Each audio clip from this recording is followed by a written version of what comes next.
A note before we begin. Today's program contains topics which may be emotionally challenging, including childhood sexual abuse and suicide. We focus on the survivor's experience and urge you to know that you are not alone. We will share links to resources in the program notes of this episode. Today on Bearing Scars. Sometimes it's the quiet man who has the most turbulent of pasts. I was having sex at 10 years old. I never told anyone. From ages 10 to 12, Ralph Park was sexually assaulted by a neighbor. 40 years after these assaults finally ended, the neighbor reappeared. And my secretary said, hey, he had a visitor, and she handed me this note. So I opened the note up, and it was, that was my abuser. All the memories, the shame just came rolling back. And I looked in the mirror and I saw that 10-year-old boy. And then things kind of really went bad. So I went on down a path of destruction. Ralph's method of coping, a 3-year spiral of drinking, drugs, philandering, gambling, and a host of other vices. But it's just a dark place to be in, you know. I started thinking about, suicide. Finally, through the love of his wife, acceptance of his actions, and faith in his God, Ralph has overcome. I knew what I had to do, and I did it. I found another path to help myself. Here I am, a successful person. I can't tell anyone. I still can't tell anyone. Who can I tell? I've never told anyone. Inside and out, everyone you know has got 'em. Your mom and dad and all your friends. Enjoy your scars, scars, scars. Enjoy your scars. Today we're going to be meeting a man who has lived many lives, a tragic childhood that we're going to learn about, but also an amazing career.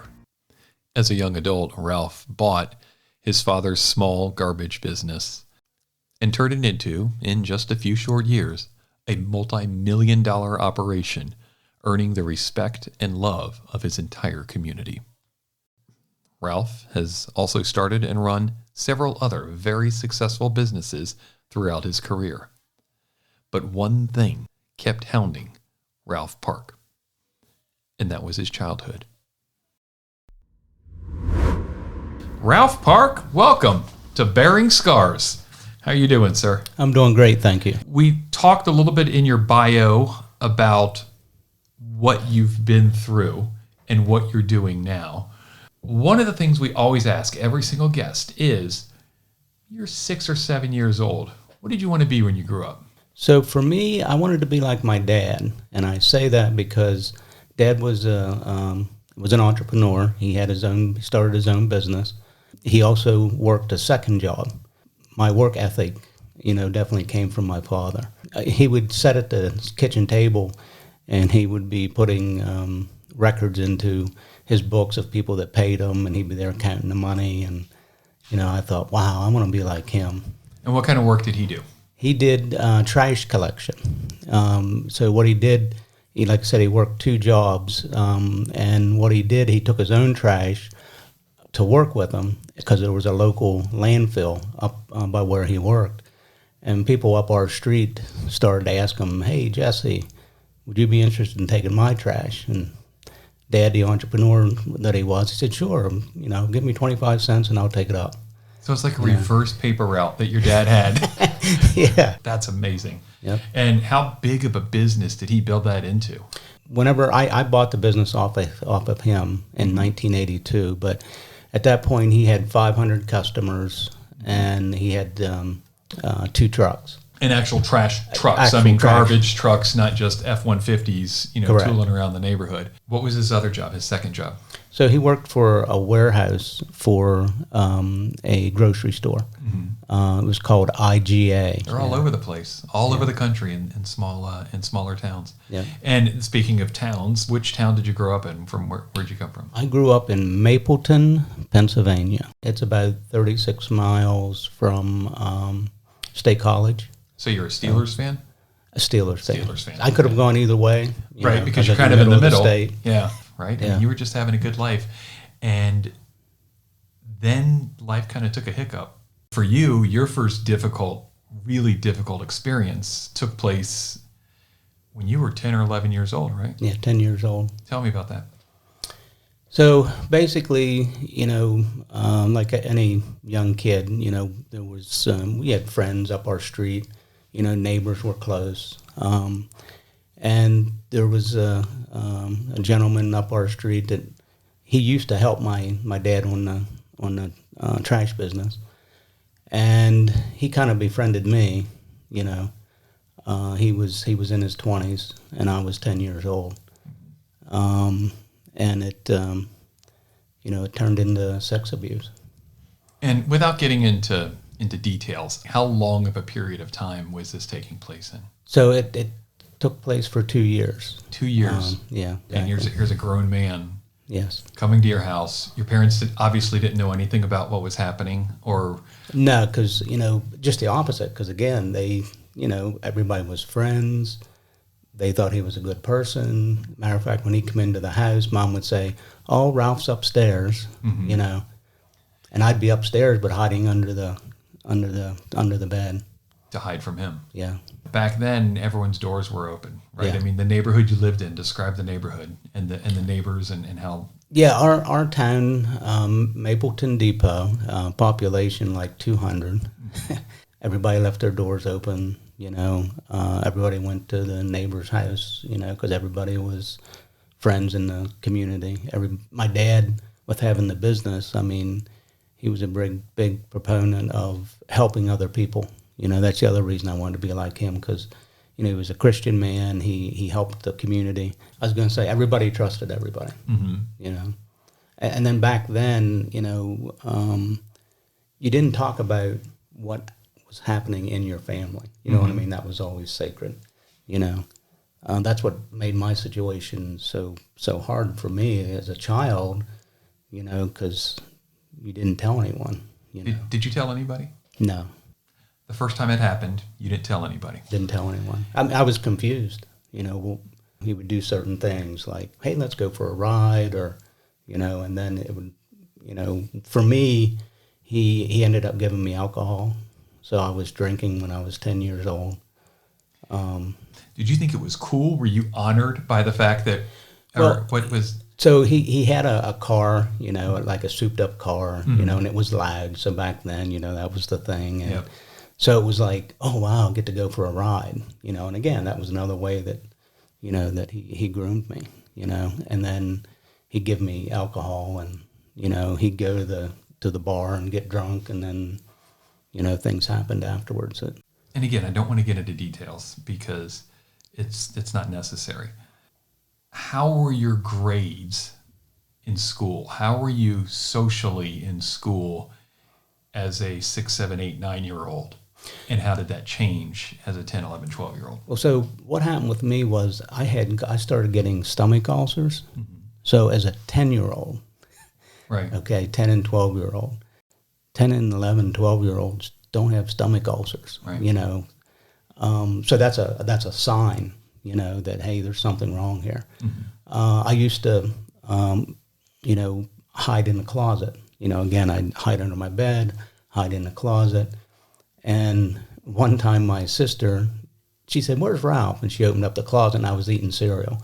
Right. So they thought it was a joke. They thought I was in there to eat. Right.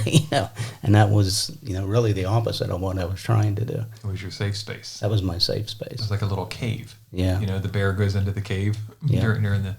And as far as my grades, and there really wasn't a problem with my grades. I was pretty much an A student, but it was, those things at home that were signs, like, hey, there's trouble here. And when did your parents find out? How did they find out? They never did. I kept it buried deep inside. So when I was 12, basically, and sometime in that year, I learned that if I just spent more time at my neighbors, more times at different parties, with, kids more my age, then he wouldn't come around. He came around, but I stayed around my friends, to keep away from them.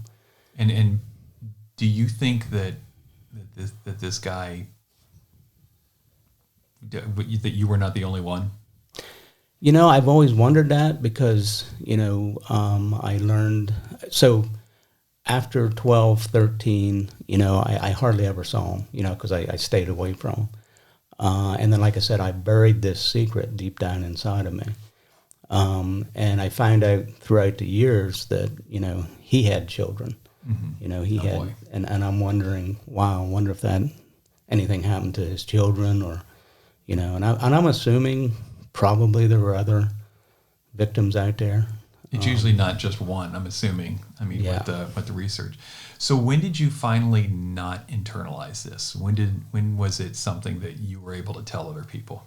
I was, I had my business. I had a multi-million-dollar business. So you're well into your adulthood. It was on my 53rd birthday. For 40 years. Yes. And we'll talk a little bit about what a fascinating trigger occurred for this to come back and haunt you on your 53rd birthday. But for 41 years, 43 years if you count the years of abuse, you told nobody. Told nobody. No family member. You kept it all internalized. Yeah, and so one of the other things that happened shortly after my abuse, there was a girl up my same street that her father was abusing her, unfortunately. But she was just, 3 years old. And I remember neighbors saying, what did she do to make her father do that? What did the toddler do? Yes. So that even further, pushed that shame, deep down. And it was shame, wasn't it? Oh my gosh, yes. Because you thought, what's wrong with me? When I heard, what did a 3-year-old do? Right. And I'm thinking, I'm 10. So look how much older I am. What did I do to make that person do that? And I wonder, how do you keep, as a 35-year-old, a 40-year-old, running a multi-million-dollar business? And we're going to get into your business success in a bit. But at that stage of your life, how does that shame impact you? It actually motivated me. So I started lifting. That's another thing I did when I was, between that 10 and 12 year age. I found out if I could go to my neighbor's barn. He had a barn. He had weights in there, and I used to go in there and lift weights, but I kept away from him. And as I got stronger and so on, I thought, no one's going to abuse me again. So in a sense, it motivated me to be my best so that nothing happened to me, You, instead of only developing mental defenses, you were developing in your head physical defenses against potential this happening. Exactly. Again. What kind of cliques were you in? What was the group of kids that you were hanging out with? Basically, it was friends up my street, but also because of what happened to me, okay? One of the things that always haunted me was feeling like there was something wrong with me, So, one of the things that I'm not proud of, but what I did, again, I was having sex at 10 years old, right? So I would surround myself with people that wanted to have sex, because, again, I had to constantly prove to myself that there wasn't anything wrong with me. It wasn't me, And when you're saying surround yourself with people who wanted to have sex, you're not talking about children younger than you. Absolutely not. Right. I'm talking about, either when I was 15, 16, kids my own age, right. or older. Again, it was this constant struggle in my mind that there wasn't anything wrong with me. You didn't have, and I'm assuming, I guess I could ask instead, did you have a healthy understanding of what sex was? So for me, it was always, up until I met my first wife, it was always something that I did to prove myself, I loved women, but, right. Unfortunately for me, it was just, more of, okay, I had sex with that person, that woman, so I feel good today. Did you find that you were having to prove to yourself that I'm not gay? So to prove that I'm not gay because my abuser was a man, Yep. I'm going to do this. Yeah, that was another thing that bothered me. I hated that. I think that in the back of my mind, that was something that I had to prove to myself as well. How else did that affect you in high school at all? Did it impact your grades negatively at some point? At no point did you find yourself just so withdrawn because of this? No, like I said, it actually motivated me. And then with my father having his own business, and I wanted to be like him, I wanted to have my own business. So I knew that in order to do that, I had to be well educated. I had to do well in school, and so I just always exceeded in whatever it is I was doing. In hindsight, if your parents had known, had you told your parents at 10, 11, 12, at some point in that time frame, what do you think would have happened? Back in those times? Right, exactly. Again, from just what little bit I knew, I think I'd probably would have been accused of doing something again to make that person do that. What were you doing to entice him or make him, it's just the way people thought. You don't think your dad would have had any kind of visceral, what do you think he may have done to this other guy who doesn't deserve to be named, by the way, to this guy? Yeah. What do you think looking at it in that aspect, yeah, I think my mom would have been more protective, obviously, and I think dad would have been too, and I'm not too sure what dad would have done. You mentioned that you needed to get an education because throughout your entire life, you just wanted to be like dad, which is pretty cool. So you go to one of the Penn State University schools to get your licensing to do what? So I went to, it's called Williamsport Area Community College. They called it WAC. Right, nice. But it was a trade school, so I went for construction carpentry. Somebody that went to the Williamsport Area Community College, he moved and went down to Louisiana and started a business down there. So he just called up and said, hey, do you have anybody interested in doing a work program for 6 months? What kind of business was it? Construction. Housing, yeah. He built homes. And so you went down to Louisiana, built a bunch of homes? I went down to Louisiana, helped build homes. And I was down there for about, the program was for 6 months, but I stayed down longer.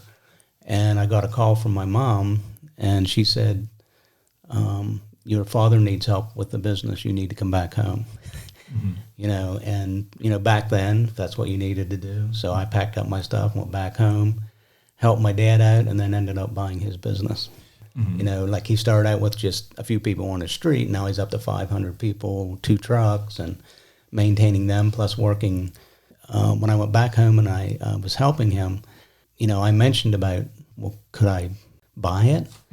And one of the good lessons that my father did teach me, he didn't give it to me.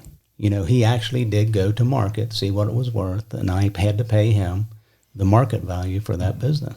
I think had it not gone that way, I might not have been driven to do my best. Because when something's handed to you, whereas if you have to pay for it and you're using your own money, you're going to work harder, I think, at making sure it's successful. And what kind of a guy was your dad? He was kind of a, I wouldn't say he was outgoing. He taught you by doing. So in other words, he didn't sit down and necessarily explain it to you. He said, here, I'm going to show you how this is done. Right. And then I want you to do it, you know. And then if you started to do it and you messed up, he said, just never mind, I'll do it myself. He motivated you to learn, you know, by him doing, you know. As folks can listen, and they're listening here today, I think they'll be able to tell, even just in the beginning of this podcast, that you're kind of like your dad. I mean, you're not a loud, obnoxious, loudest guy in the room kind of a person. You're kind of sedate, intellectual. He did on the books. Yeah, people say I'm a lot like my father. Yeah, that's a compliment for you, I hope. Yeah, yes, that's great. Absolutely. You bought the business for about how much? So I bought it for $65,000. $65,000. That was back in 1982. Tell me how you built the business. So basically, I built a business through acquisitions. So there was other haulers in my area. Mm-hmm. And I was a type of hauler that I helped my competitors out. Mm-hmm. Some people said, well, why would you do that? And my thought was, and these were people that were older, right? And I figured, well, eventually they're going to want to sell their business, and I want them to sell to me. So if I've been, treated them well, mm-hmm. and there's other people that want to buy them, who do you suppose they're going to sell to?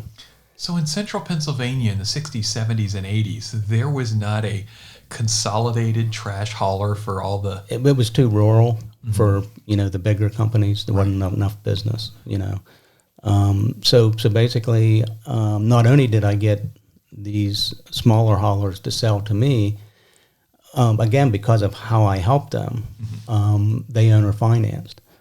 Because the first loan I went to get, I couldn't get. And you were a kid still, probably at the point. Well, I was in my 20s, right. And I didn't really have, credit established that well, especially buying a business, for $100,000, $200,000, whatever the number might have been. So 5 of the companies that I purchased, they all owner financed. And the competition, I'm assuming, must have been fierce in that region, where there is not one dominant that everybody has to bow to. There's so many. And as we've all seen in the movies, I'm assuming there were some folks that were in the business that were not as honorable and as didn't have as much integrity as you or some of the companies that you had purchased. Back in the 90s, there was a person that was doing extremely well. He had all new trucks, and there wasn't that kind of money to have all new trucks, and not necessarily use them all. Mm. Okay. And so there was one person in our area that was associated with the mob, we found out. One of the ways I personally found out, I was getting ready to buy one of the larger haulers in the area. And again, I had helped him out. This person approached him, offered him more money, but he sold to me. And about 2 weeks before I was going to purchase the company, I had 3 of my trucks set on fire. Wow. How many trucks did you have at the time? 5.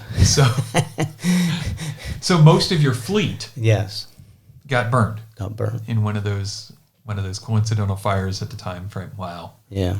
And did you find out who did it? We pretty much had a pretty good idea, who had done it. Matter of fact, the one local hauler actually came to my rescue because I had helped them. Mm-hmm. They said, hey, let's help you out.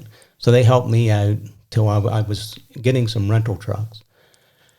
And they helped me out, and that evening, this gentleman got a phone call, and the person on the other line said, if you don't want the same things to happen to your truck wow. that happened to Mr. Park, you better not help him out anymore. Did he continue to help you out, or did he? No, when he called and told me what happened, I said, look, I don't want to put you in jeopardy. Mm-hmm. So I just rented trucks and, pushed along, and, employees, again, I had good employees, and they helped me out, and, we persevered. A bigger hauler in the area that had a landfill. Mm-hmm. And he was trying to go for a permit increase in the tonnage at his current landfill. He was going to expand his landfill, so he was going from more ground to landfill. And he was having some problems with DEP, so he said, all right, I'm not going to pick up the trash, wow. Unless I get this permit. we looked at it as an opportunity. They had thousands of customers that they were just going to let set. And so I started getting phone calls, and the business started to grow. And so there was some organic growth.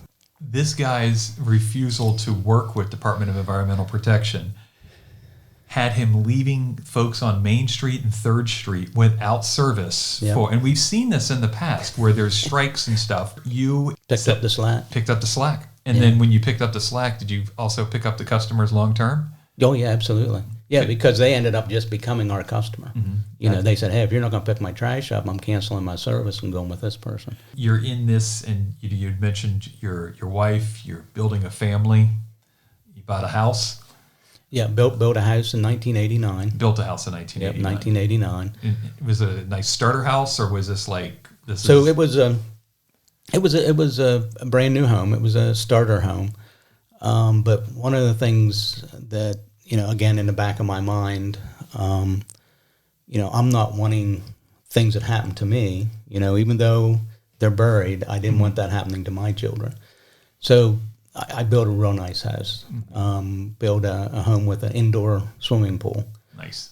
I wanted my kids' home to be the place that other kids came to, so that I could always keep an eye on my children. That's so. I mean, even throughout your entire life, this impacted you. Yes. It impacted the way you were a parent, and your wife never knew. Your first wife. No, Never knew. I never told anyone. Wow. That's Not even my best friend. You know, Yeah. I mean, I never told anyone. that had to eat you up inside. It was boiling up, and I didn't know it.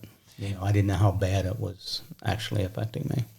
When we come back with Ralph Park, we're going to learn a little bit more about how he coped with his childhood trauma and how his trauma was not over. We'll be right back. This episode of Bearing Scars is sponsored by DSP Safety and Promotional Products. They're your one-stop shop for all your industrial, safety, and promotional product needs. CEO Scott Sturgill says, give us a try and you'll be a customer for life. Find them online at durablesafety.com.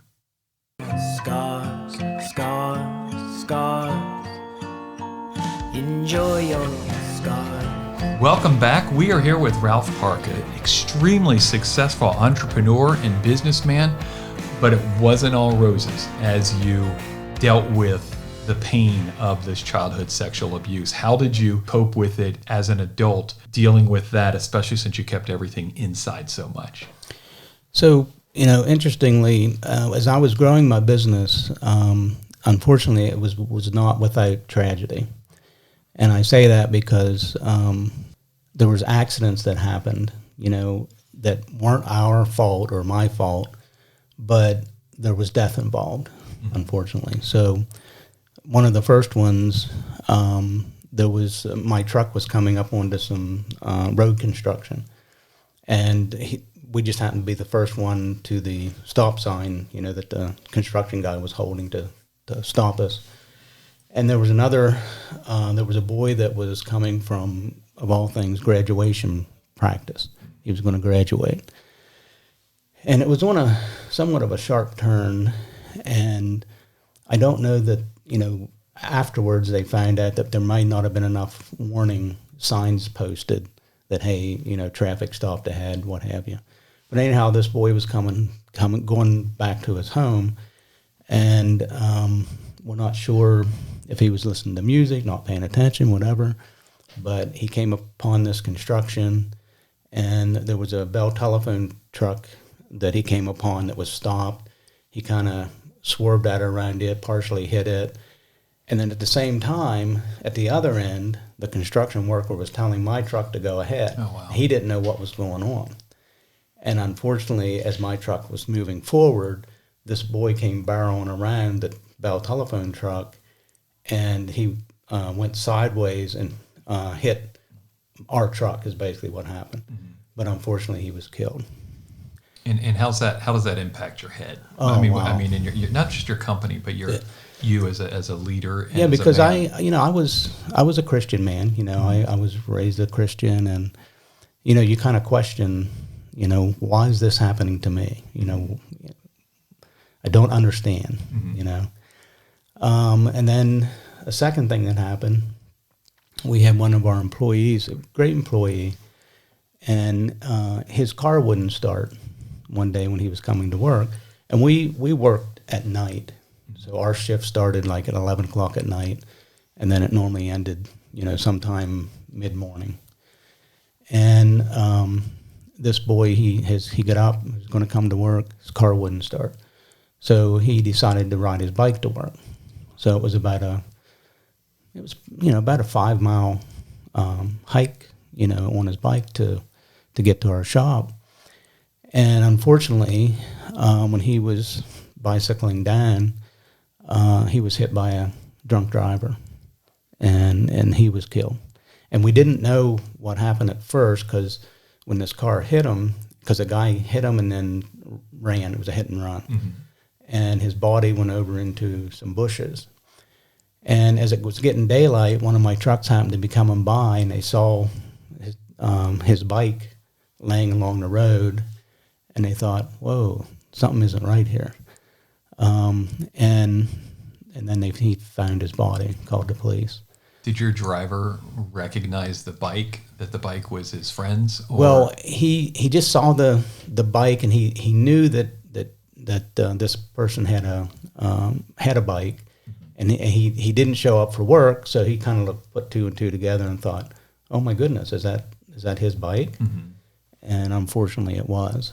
And they ended up and did find the man that did it. But again, that didn't make it any easier. He was married, had children, and I was taught to do the right thing, right? So you had to go with these families, and you had to grieve with them. Mm-hmm. And that's tough. Doing the right thing is hard. It's really hard, but, I knew what I had to do, and I did it. Did you find it ironic that you were willing to be out in the open and help other people share their grief, yet you weren't willing to let anyone share yours? Well, I guess I was trying to be like my dad. I mean, my dad always did that. Mm-hmm. Interestingly enough, whenever he had customers that passed away, he'd go to the funerals. Mm-hmm. And, you go to the funerals, and there's the, people pointing, there's the employer, mm-hmm. And oh, wow. I mean, it's really tough, but it's the right thing to do. You had to do it. My whole goal at the time was to build a good business, provide for my family, and do what my dad did. Mm-hmm. He provided for his family, and that was my whole goal. And I also gave back to the community. And then after that, I got approached about someone buying my company. Mm-hmm. And so that was in 2012. And yeah, so I sold my business at that time, but I had a 3-year contract with them to continue managing the business until they kind of integrated. And then that's when we get up to my 53rd birthday. And your 53rd birthday is pretty important for you because outwardly you were handling everything perfectly. You sold your business. You bought it for $65,000. You don't tell me what you sold it for, but I'm assuming it was multi-millions? Yes. It was multi-million-dollar business that you then sold just a couple of decades later, that the family business you would really turn into something huge. At that point, on your 52nd birthday, 364 days, you had to have thought, I'm over it all. Yes. Yep. And really, that's exactly what I did. I thought, I paid off all my bills. Mm-hmm. I was debt free. My kids were grown up. Matter of fact, my son worked for me in the business, and he still actually works for the company that bought my company. I felt pretty good.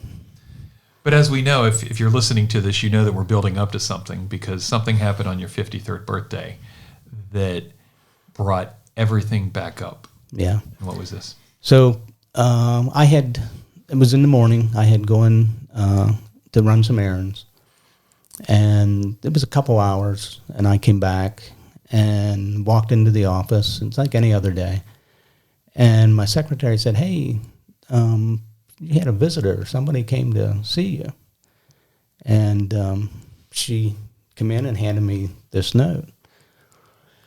So I was taking care of some other things. I thought, well, I wonder who that was. So I opened the note up, and it was, it had that Ronnie was here, and he wanted you to contact him before the weekend was over. And the importance of that note with that person's name on it. Who was that person? That was my abuser. And you hadn't seen or heard of him in how many years? So it was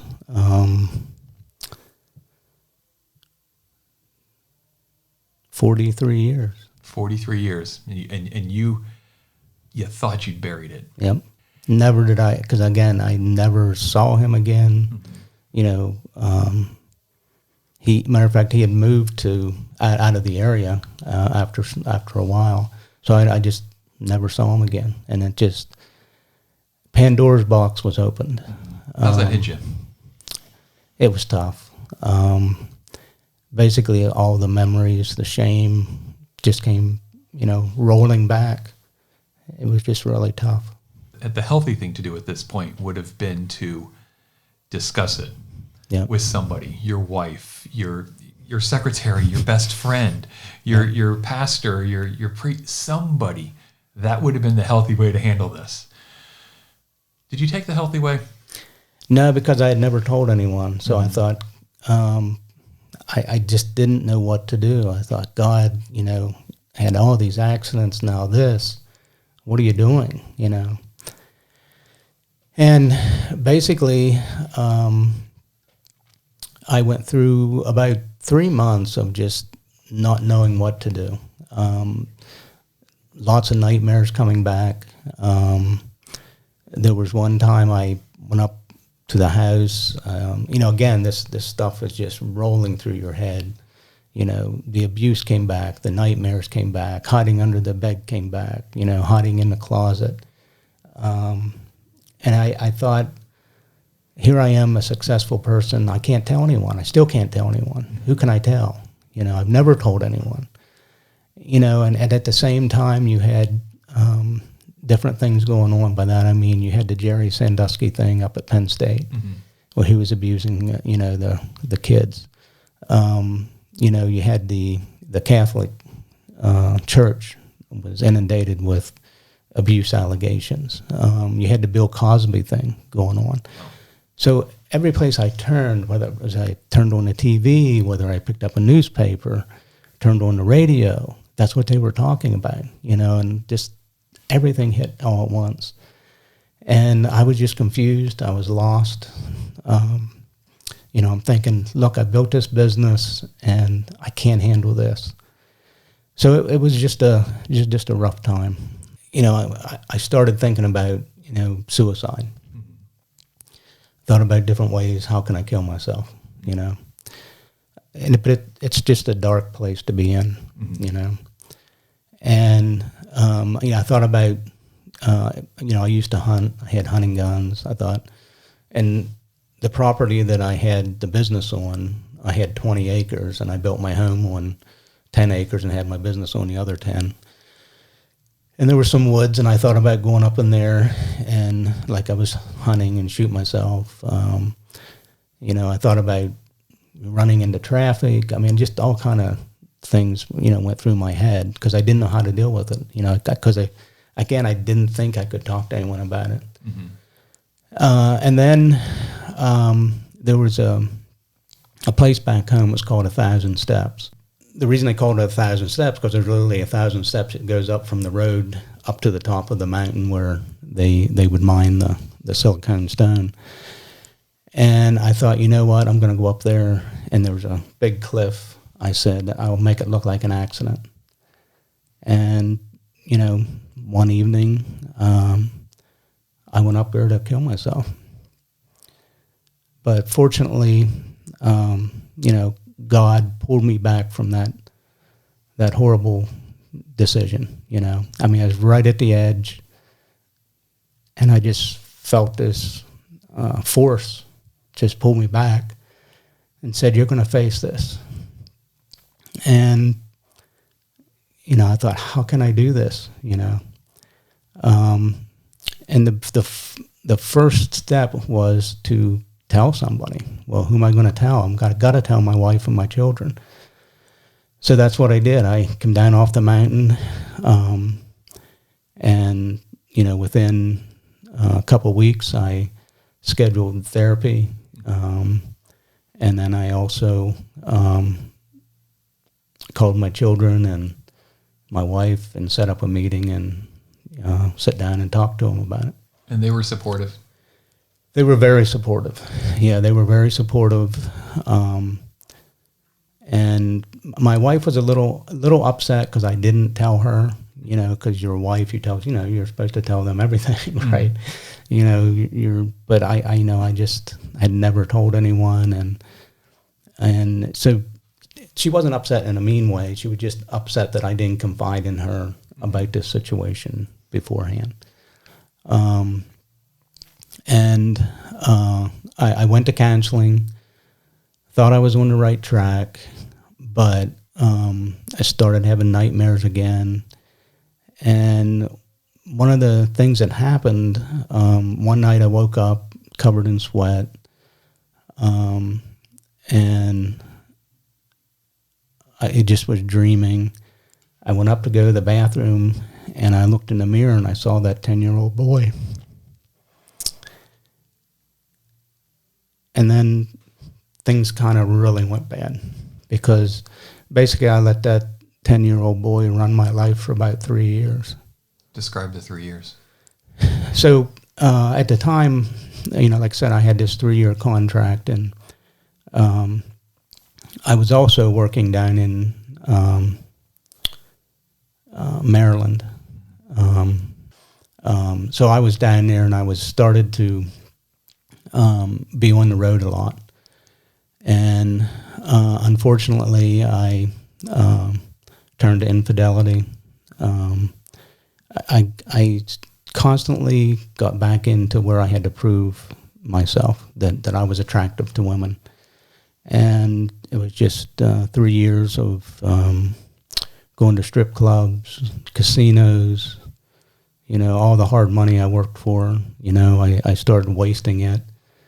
So I went on down a path of destruction. And you're in this path of destruction as you describe it. Was there a bottom? Was there a rock bottom? So, with the infidelity, I was going to strip clubs. I was picking up women, taking them to hotels. I was,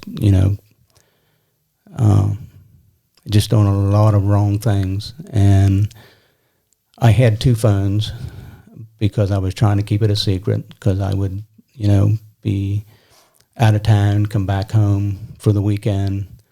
Because I was, that person looking for something, looking for answers, why this happened. And then when I came back home, I was this family man, and my father was ill, and I wanted to do something for him and my mom. At the time, they were both in a nursing home.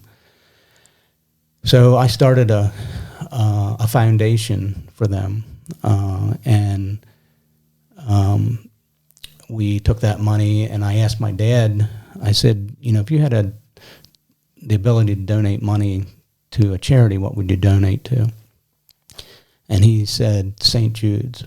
So we set up a foundation, and I was getting like a certificate drawn up, and I was doing it myself, and I was on a computer. Well, he'll hear what I did when I was on my phone. I was on my wife's computer, and I ended up downloading information from my phone onto my wife's computer. And I happened to be away, and I started getting these text messages from my wife that was to these women. Oh, wow. So the bottom hit, I was caught.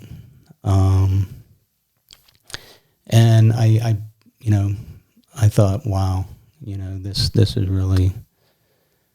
is really something I got myself into. And there wasn't any denying it. So it was time that I found another path to help myself. This 3 years of what I was doing wasn't working. Allowing the 10-year-old boy to run my life and, do things the way I used to keep it buried wasn't working. You mentioned the path. You found a new path after the 3 years of sex, drugs, and rock and roll. What was the path? Jesus Christ. I basically started devoting myself to healing through Him. And tell us more about how. Did you go to the same church you've always gone to, a different church? No, I just started going to churches and being more involved in church activities.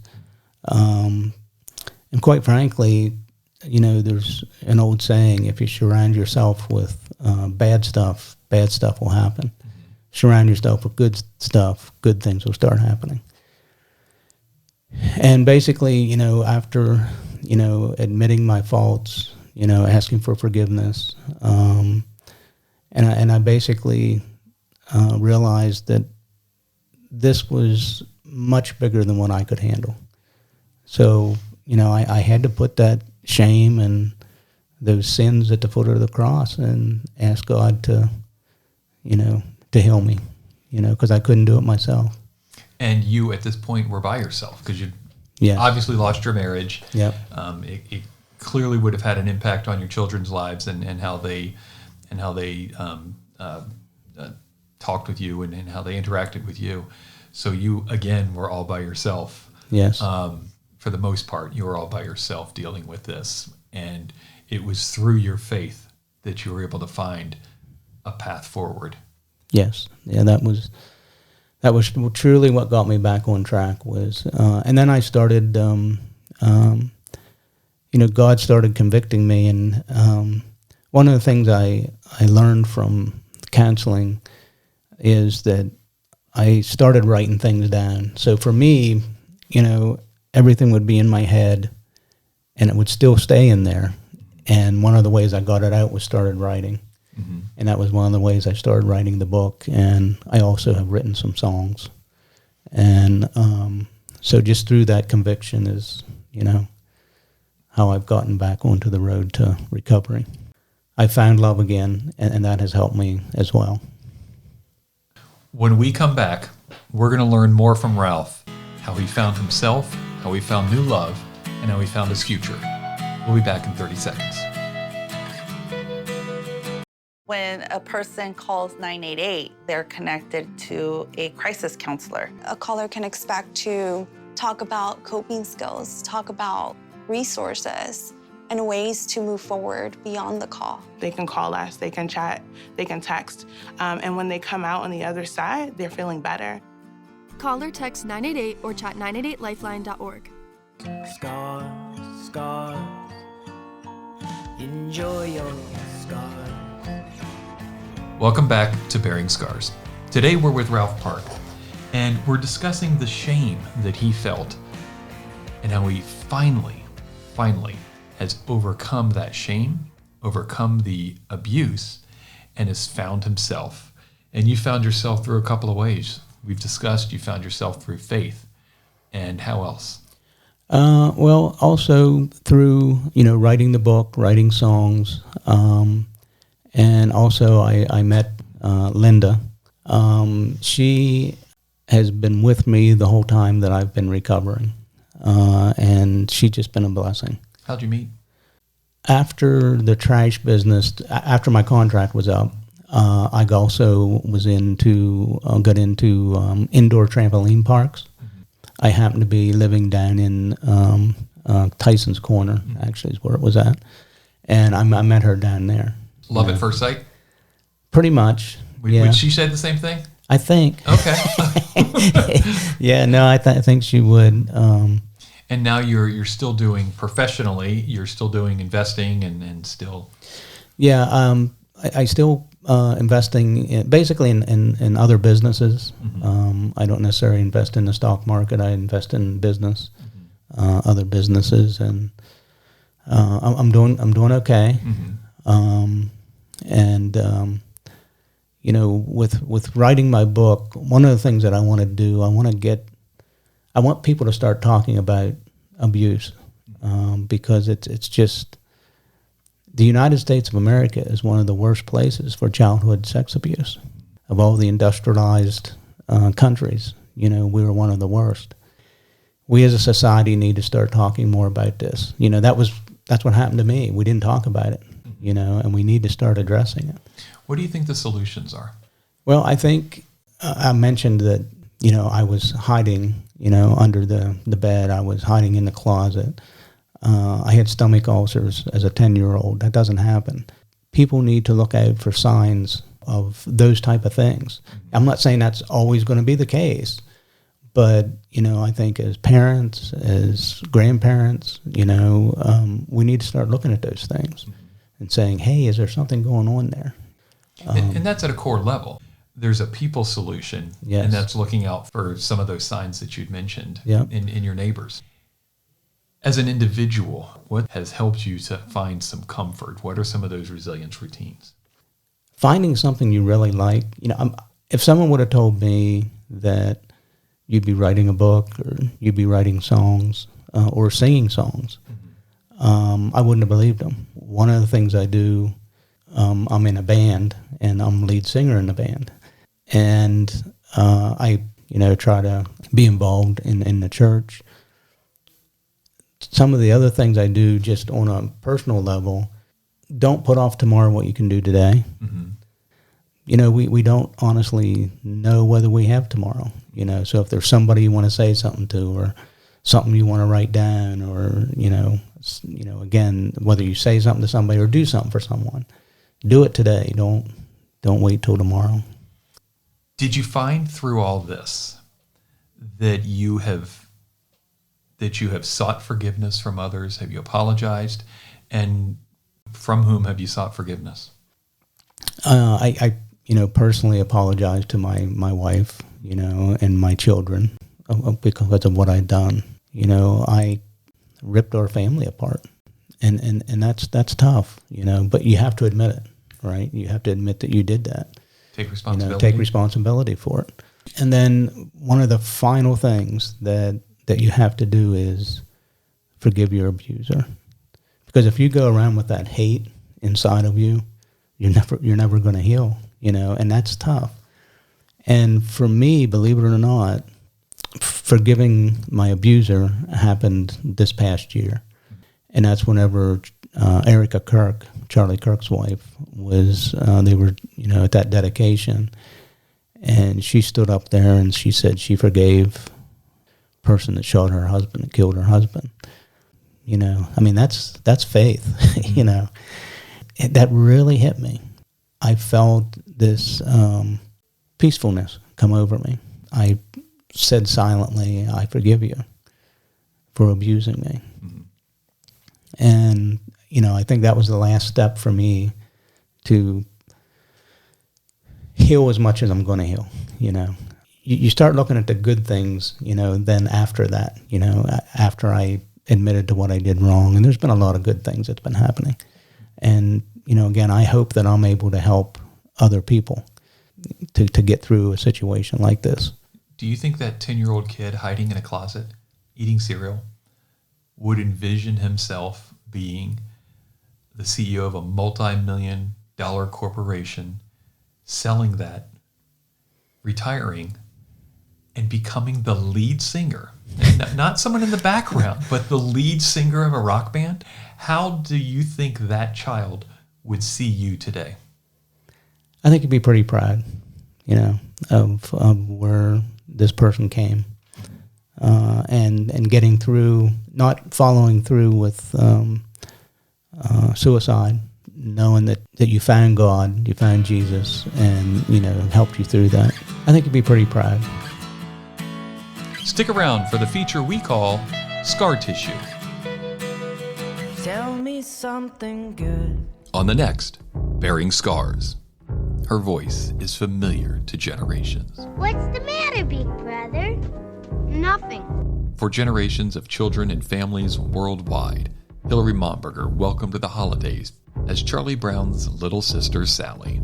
I went down to buy a turkey tree, and all they have are things for Christmas. When Hillary Momberger could no longer portray Charlie Brown's little sister Sally, she had to find out who she really was. And in typical Hollywood fashion, the script is all too familiar. I thought it was all about perform, fail, die. That was my life. That's what I thought it was about. The voice who welcomed our holidays for years would spend her holidays buying drugs, sacrificing her body, avoiding jail, and attempting suicide. Found drugs and alcohol, and I started stealing cars. I was getting arrested. I turned 15 in juvenile hall. And I sold pots and pans on the on-ramp of the 91 freeway at Atlanta and Artesia. And I lived on the streets, and I had decided to kill myself. I just wanted to die. Now, after years of silence and quiet despair, Hillary has again found her voice. I started feeling safe. And as a result of feeling safe, I was able to get back into my community, which I felt at home at, which was the film industry. You know, no matter where you've been or what you've done, you can have a new experience. Bearing Scars is available at all major podcast platforms and at bearingscars.com. And Will Ferrell used to scream my name, Momberger! Enjoy your scars, scars, scars. Enjoy your scars. Today on Scar Tissue, I want to mention one thing and then turn it over to Ralph. You may notice that we never discussed what Ralph did about the visit he received from his abuser. And that's by design. We said in the beginning, we focus on the survivor experience. Ralph's abuser, the man who raped Ralph for 3 years when Ralph was a child, does not deserve to have any more attention brought upon him. The Scar Tissue segment is where we take a look back and reflect upon what we've just heard. But today, instead of me talking, I'm going to let Ralph do the talking through verse. Because Ralph, as he mentioned in his interview, is also a songwriter. And he wrote a song called The Silence Within. So today's Scar Tissue is Ralph singing an original song of his, The Silence Within. Since I was a kid, I've had to bury my shame, hide the hurt and the pain, way down deep inside of me.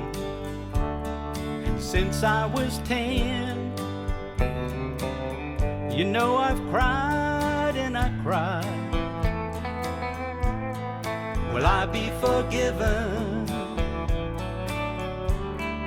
God knows I've tried. So I'll raise up my hands, feel the silence within. Hallelujah, hallelujah. So I'll raise up my hands, let the healing begin. Amen. Amen.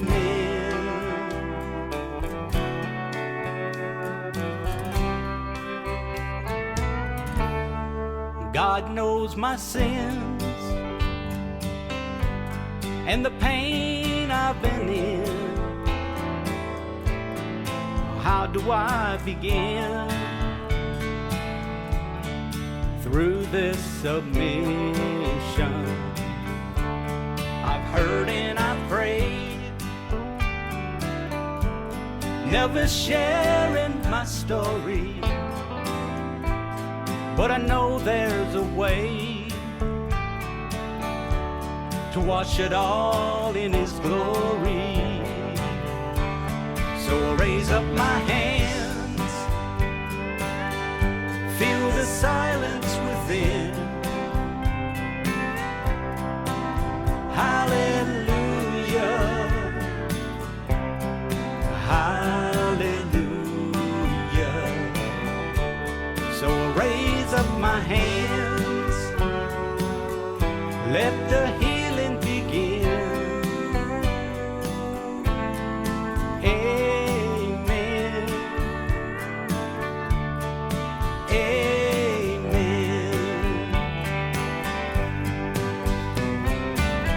Will I be looked down on? Will I be able to live? God, give me a sign, some kind of a lifeline. So I'll raise up my hands, feel the silence within. Hallelujah,